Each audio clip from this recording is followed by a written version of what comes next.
Kompas Petang kembali masih bersama saya Cindy Permadi. Saudara, pemain timnas Indonesia menggelar latihan di Stadion Madia Senayan, Jakarta jelang laga lawan Arab Saudi besok. Namun Kevin Dix tidak terlihat dalam latihan itu. Ia harus absen karena cedera. Pemain belakang FC Copenhagen di Liga Denmark itu belum pulih dari cedera kaki yang dialaminya ketika membela skuad Garuda melawan Jepang di Stadion Utama Gelora Bung Karno Jumat lalu. Kevin Dix sudah menjalani pemeriksaan dan hanya menderita cedera ringan. Namun, Kevin Dix tetap diragukan untuk memperkuat timnas Indonesia kontra Arab Saudi.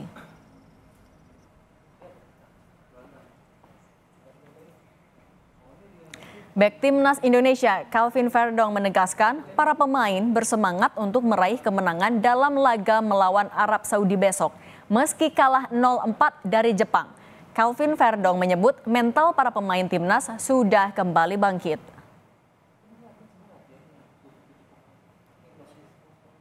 It's strong. It's positive again. We speak with each other. We had a meeting, and yeah, what I said before, we reflect on the game against Japan, and we still together as a team. Everybody support each other, and I think that's the most important. The game against Saudi is a really important game. I think we have to win this game. I think especially at home here. Manajer timnas Indonesia Sumarji mengatakan peluang Eleanor Reinders masuk skuad timnas Indonesia saat melawan Arab Saudi akan ditentukan dalam latihan terakhir hari ini. Sumarji menyebut keputusan terakhir akan ada di tangan pelatih Shin Tae-yong. Eleanor Reinders dicoret Shin Tae-yong dari daftar 23 pemain untuk melawan timnas Jepang pada Jumat lalu. Sebelumnya, pemain berusia 24 tahun tersebut juga gagal menembus line up timnas Indonesia ketika kalah 1-2 dari timnas Tiongkok pada 15 Oktober 2024. Ya, semua tergantung kepada Coach Shin, ya. Main dan tidak Eliano kan? Ya, kita lihat nanti. Ya, Eliano pribadi yang sangat baik dan dia berusaha untuk bisa menerima, ya, tidak dimasukkan dalam skuad, dan itu sudah dia perbaiki dan dia tetap semangat, dia tetap berusaha menunjukkan dirinya mampu bersaing di posisinya dia. Kita akan lihat dan bandingkan dua pelatih yang akan memimpin skuadnya masing-masing di pertandingan besok. Ada Shin Tae-yong yang menjadi pelatih timnas Indonesia sejak 2019. Dia mendampingi timnas di 51 pertandingan di semua kejuaraan, mempersembahkan 24 kemenangan, 13 seri, dan 15 kalah. Sementara Arab Saudi dilatih Hervé Renard, dia memimpin skuadnya di 46 pertandingan. Hasilnya 20 menang, 11 seri, dan 15 kalah. Selanjutnya, saudara, Indonesia dan Arab Saudi sudah 15 kali bertemu dalam berbagai kejuaraan. Hasilnya, Arab Saudi menang 11 kali dan seri 4 kali. Sementara Indonesia tidak pernah menang lawan Arab Saudi. Skuad Garuda masih mengandalkan penjaga gawang Martin Paes. Selama membela timnas di kualifikasi Piala Dunia 2026 zona Asia, Martin Paes sudah kebobolan 9 gol. Sementara Arab Saudi mengandalkan Muhammad Alowais dia baru kebobolan 5 gol selama kualifikasi Piala Dunia 2026 zona Asia. Nah, sementara untuk pemain depan di skuad Garuda ada nama Rafael Strijk yang sudah mencetak 1 gol ke gawang Bahrain di kualifikasi Piala Dunia 2026 zona Asia. Sementara Arab Saudi mengandalkan pemain depan Saleh Al-Shehri yang sudah mengoleksi 3 gol. Nah, Ketum PSSI Erick Thohir meminta pelatih dan pemain timnas Indonesia untuk melakukan introspeksi jelang laga kualifikasi Piala Dunia 2026 kontra Arab Saudi. Erick Thohir menegaskan evaluasi menyeluruh baru akan dilakukan setelah laga melawan Arab Saudi pada 19 November 2024 di Stadion Utama Gelora Bung Karno.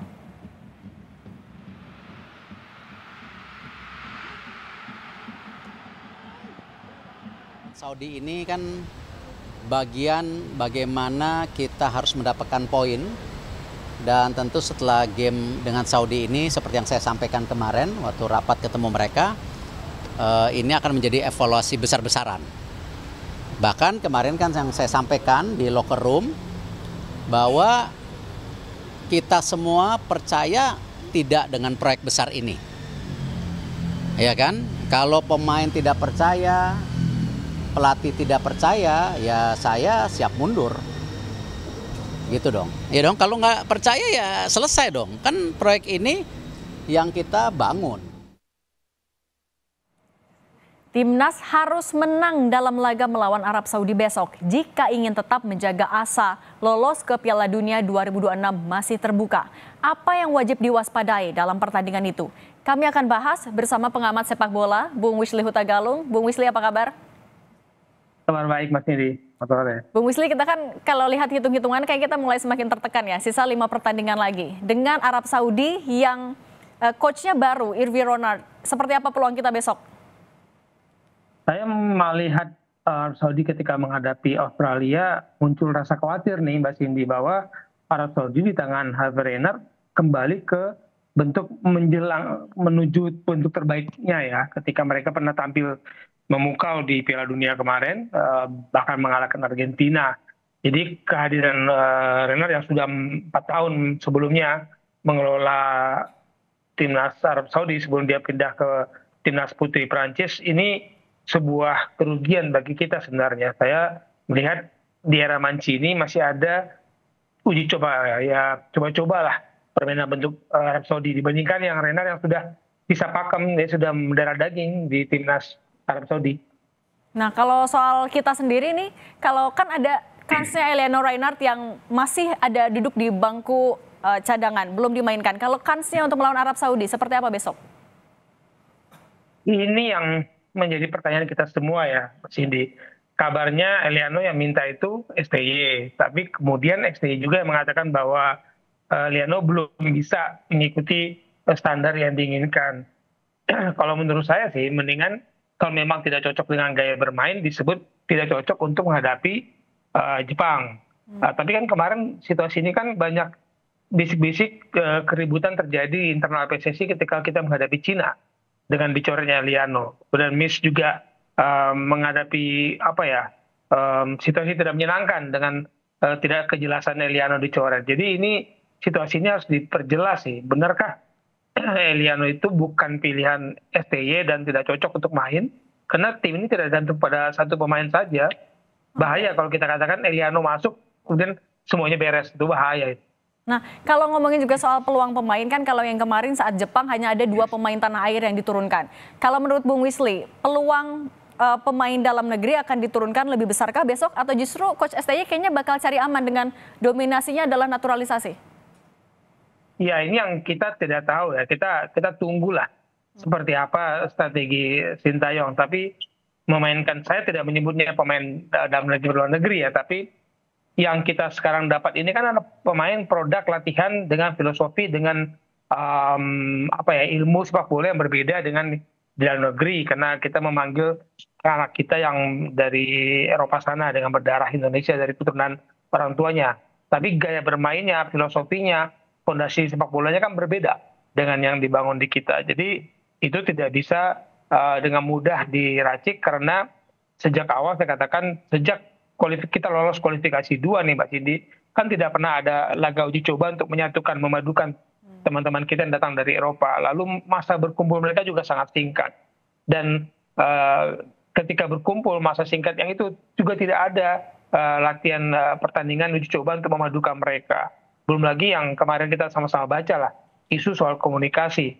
Ada setiap kali ada laga ada pemain baru, itu kan butuh adaptasi karena tidak ada laga uji coba bagi mereka untuk menyatukan, membangun chemistry itu langsung ke pertandingan. Itu jadi persoalan, bukan lagi apakah berapa banyak anak yang berkompetisi dalam negeri punya kans atau tidak. Semua pilihan itu tergantung taktik pelatih, yang mana yang cocok, karakter pemain mana yang cocok untuk lawan yang akan dihadapi. Oke, artinya sebenarnya chemistry-nya itu juga harus dibangun, tapi kayaknya belum cukup waktu. Nah, Ketum PSSI juga kan menyebut kalau setelah laga Arab Saudi akan ada evaluasi besar-besaran. Menurut Anda, evaluasinya akan seperti apa? Atau apa yang harus dievaluasi? Saya terus terang, Mbak Cindy, ini menarik bagi saya pemilihan kata-kata Pak Ketum ya. Dia mengolah kata, mencoba membangun asa, tapi dia memberikan tanda tanya. Saya memakai kata itu. Tanda tanyanya adalah kalau ketika menghadapi Arab situasinya tidak sesuai dengan diinginkan, kita masih terpuruk di peringkat ke bawah, peringkat ke-6, sementara Cina yang tadinya kita anggap akan ada di bawah kita sudah punya 2 kemenangan. Repot memang ini, nanti bulan Maret bisa-bisa kita ada perubahan yang mengejutkan bagi kita ketika timnas bermain lagi bulan Maret ya, 2 pertandingan kualifikasi. Oke, kita lihat besok berarti ya, tapi tentu asa harapan tidak boleh pupus. Kita semakin tertekan, tapi kita harus tetap semangat. Terima kasih Bung Wisli sudah berbagi dengan kami. Sehat selalu. Sama-sama, Mas Edi. Kompas Petang akan kembali.